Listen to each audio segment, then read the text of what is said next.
Quand même. Qu'est-ce que vous lui répondez à Bardella quand il affirme que le RN est le bouclier des Juifs contre l'antisémitisme? Qu'est-ce que vous lui répondez? Et puis quoi encore? C'est-à-dire Et le Rassemblement national, ça ne les dérange pas d'avoir encore en leur sein, à l'Assemblée nationale, un député du Var, qui s'est fait connaître pour avoir dirigé une bibliothèque qui abritait une librairie, qui vendait des livres négationnistes. Voilà, ça ne les dérange pas. Et vous, ça vous dérange?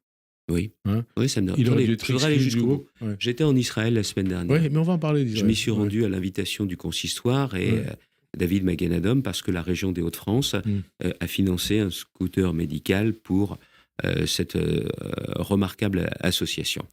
J'ai vu aussi, mon ami, j'ai rencontré le ministre des Affaires étrangères israélien, et je lui ai aussi dit... Qui a invité Bardella et Maréchal en Israël. C'est pas lui, c'est le ministre de la diaspora qui l'a invité. Oui, tout à fait, tout à fait. Je leur ai aussi indiqué, c'est pas parce que le Rassemblement national est aussi l'adversaire, l'ennemi de LFI, que ça en fait un ami. Ouais. Pour Israël, je le dis, pour les Juifs, nos compatriotes juifs qui vivent en France, c'est pas parce que le RN, c'est l'ennemi de vos ennemis, que ça en fait un ami fiable et solide. C'est pas parce que ce sont les ennemis de vos ennemis que ça fait un véritable ami.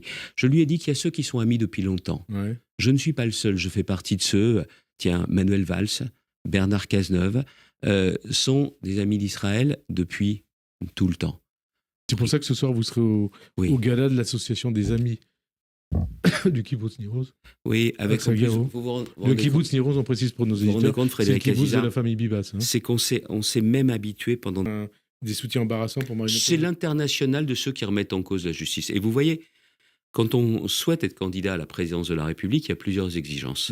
La première exigence, c'est de savoir si oui ou non, on respectera l'état de droit, si on respectera la séparation des pouvoirs, si on respectera la place et l'indépendance de la justice. L'article 64 de la Constitution en France précise que le chef de l'État, le président de la République, est garant de l'indépendance de l'autorité judiciaire. Donc là, vous dites vous ne pouvez pas remettre en cause des décisions de justice, parler comme l'a fait M. Bardella, de tyrannie des juges quand vous voulez être candidat à la présidence de la République. Alors on va reparler ça, c'est la première exigence, l'indépendance de la justice. Et la deuxième exigence, c'est une exigence de probité, d'honnêteté. Et ça, on va en parler. Les responsabilités suprêmes dans un pays comme le nôtre, on respecte la justice et on respecte les décisions de justice. Ça veut dire que pour vous, Marine Le Pen n'est pas une victime, c'est une coupable? Elle a été reconnue coupable, en première instance, par le tribunal correctionnel de Paris. Et il y a un point, Monsieur Azia, qui est important. Il y a des gens qui vont aller manifester cet après-midi, ce meeting, des électeurs du Rassemblement national pour apporter certainement leur soutien à Mme Le Pen. Je vais préciser je voudrais aller jusqu'au bout pour nos auditeurs. Par rapport à votre... Ils vont y aller pour la soutenir. Ouais. S'ils pouvaient regarder, lire une partie ou tout le jugement qui a été rendu par le tribunal correctionnel. Madame Le Pen a menti, mais elle a menti aussi à ses électeurs. Elle a menti à ses électeurs.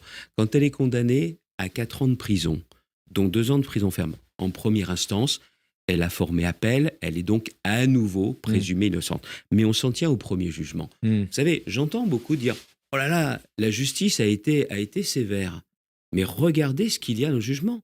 C'est-à-dire que ce sont plus de 4 millions d'euros qui ont été détournés par le Rassemblement national. La présidente était Marine Le Pen. Pourquoi ? Pour financer le train de vie du Rassemblement national. Le majordome qui s'occupait de son père, aussi d'autres membres de sa famille pour leurs fonctions. C'est-à-dire que cet argent, il a été détourné. Volé ? C'est-à-dire, oui, évidemment. Évidemment quoi ? Quand vous financez, quand vous n'avez pas des dépenses à faire, parce que vous l'avez financé par de l'argent public, c'est donc aussi une forme d'enrichissement pour le parti. Et je vais jusqu'au bout de mon raisonnement. C'est-à-dire que derrière cela, ceux qui aujourd'hui disent la justice a été dure, c'est parce qu'ils n'ont pas lu.